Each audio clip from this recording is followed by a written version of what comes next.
Hi friends, welcome to Knowledge Atlas. दोस्तों, school हम सबकी लाइफ में एक अहम रोल रखता है क्योंकि स्कूल ही वो जगह है जहां हम जीवन जीने के तरीके और ज्ञान सीखते हैं। लेकिन हमारी स्कूल लाइफ में कुछ ऐसी भी बातें हैं जो सिखाई तो गई लेकिन असल में वो झूठ थी। दोस्तों, इस वीडियो को बनाने से पहले मैंने इस वीडियो का पार्ट 1 बनाया था और कई व्यूअर्स ने मुझे कमेंट में बोला कि पार्ट 2 भी बनाया जाए। अगर आप भी पार्ट 1 देखना चाहते हैं तो डिस्क्रिप्शन में और आई बटन में आपको उसका लिंक मिल जाएगा। प्लीज एक बार उस वीडियो को जरूर देखिएगा। तो दोस्तों, आइए जानते हैं वो कौन सी बातें हैं जो हमें स्कूल में सिखाई गई लेकिन वो असल में झूठ थी।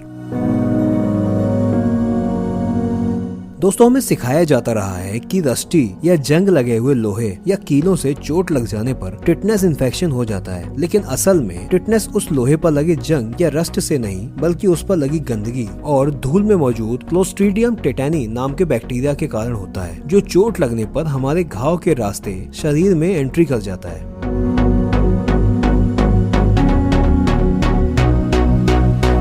दोस्तों, स्कूल में पढ़ाए गए हिस्ट्री के महत्वपूर्ण आविष्कारों की बात करें तो हमें हमेशा यही बताया गया है कि ऑटोमोबाइल्स या कार का आविष्कार हेनरी फोर्ड ने किया था, जो कि फोर्ड मोटर कंपनी के फाउंडर भी थे, जबकि असलियत कुछ और है। दरअसल हेनरी फोर्ड के पहले car model Ford model T के पहले ही एक दूसरे आविष्कारक ने साल 1885 में दुनिया की पहली कार बना ली थी और उनका नाम था कार्ल बेंज, जो कि German car company Mercedes Benz के फाउंडर थे। दोस्तों, सालों से या यूँ कहें कि हमेशा से हमारे घर के बड़े, चाहे वो दादा हो, परदादा हो, दादी या पिता, अपने बच्चों को उंगलियां चटकाने के लिए हमेशा मना करते आ रहे हैं और इसके पीछे वजह बताई जाती है कि चटकाने से उंगलियां कमजोर हो जाती हैं और बाद में आर्थराइटिस की बीमारी हो जाती है। लेकिन एक्चुअली वो जो आवाज उंगलियां चटकने की आती है वो उंगलियों के बीच होने वाले साइनोवियल फ्लूइड में रहने वाले बबल्स या बुलबुलों के तेजी से आगे पीछे होने की वजह से आती है और उसका किसी भी बीमारी या उंगलियां कमजोर होने पर कोई असर नहीं होता।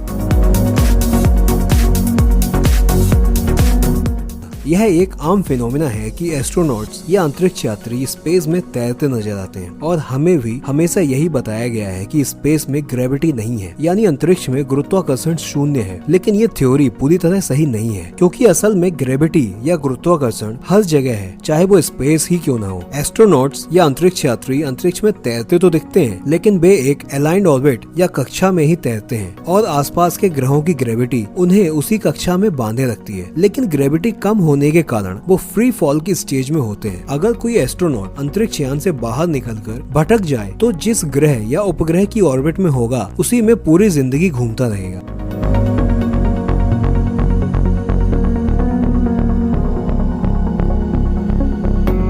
दोस्तों, साइंस क्लास में हम हमेशा यही पढ़ते रहे हैं कि हमारे सोलर सिस्टम यानी सौर मंडल में 9 प्लैनेट्स हैं जो कि सूरज के चारों ओर अपनी अपनी ऑर्बिट में चक्का लगाते हैं। दरअसल कुछ साल पहले तक ये थ्योरी सही थी, लेकिन बाद में प्लूटो, जो कि सोलर सिस्टम का सबसे बाहरी प्लैनेट था, उसे डॉर्फ प्लैनेट घोषित कर दिया गया। ऐसा उसकी बनावट और साइज के कारण किया गया। देखा जाए अब सोलर सिस्टम में 8 ग्रह ही है।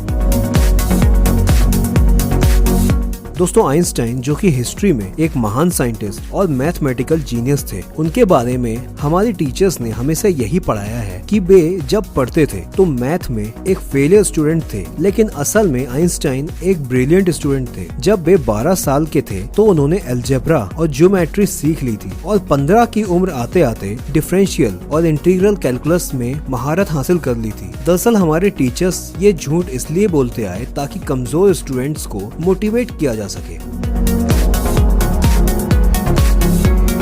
दोस्तों, आपने कभी न कभी स्कूल में जरूर पढ़ा या सुना होगा कि चमगादड़ अंधे होते हैं और अपने मुंह से छोड़े गए शॉर्ट वेव तरंगों की मदद से उड़ते हैं। लेकिन असलियत यह है कि चमगादड़ अंधे नहीं होते। उनकी आंखें होती हैं जो पूरी तरह से काम करती हैं और बहुत कम उजाले में भी देख सकती हैं। हाँ, ये जरूर है कि चमगादड़ उड़ने के लिए पूरी तरह अपनी आंखों पर डिपेंड नहीं होते, बल्कि वो अपने आसपास के एनवायरनमेंट की एक जीपीएस मैप की तरह जियो टैगिंग कर लेते हैं और उसी तरह से अपने शिकार और रहने की जगहों को टैग कर लेते हैं, जैसे हम जीपीएस डिवाइस में करते हैं। इसके लिए वो एक चलते फिरते कंपास की तरह काम करते हैं और दिशाओं की मदद से उन जगहों तक पहुंचते हैं।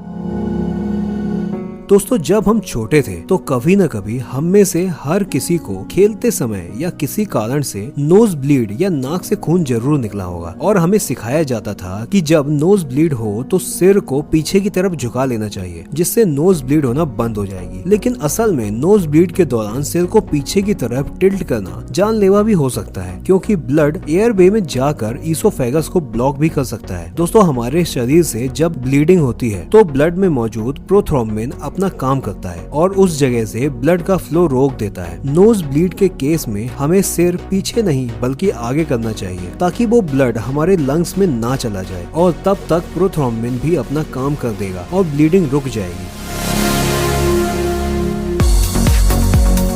बचपन में जब हम च्युइंगम चबाते थे तो हम सबको डांट पड़ती थी और ये भी कहा जाता था कि अगर च्युइंगम पेट में चली जाए तो 6-7 सालों तक पेट में ही पड़ी रहती है और हम डर जाते थे। हालांकि च्युइंगम हमारे पेट में जाने के बाद तुरंत नहीं निकलती और कुछ समय लेती है, लेकिन 6-7 सालों जितना नहीं, बल्कि हमारा पेट खाने को छोटे छोटे टुकड़ों में मैश करके उसे पचाता है, लेकिन च्युइंगम को ब्रेक नहीं कर पाता। इसलिए च्युइंगम को 2 से 3 दिन लगते हैं शरीर से बाहर निकलने के लिए, लेकिन इससे हमारी बॉडी को कोई नुकसान नहीं होता।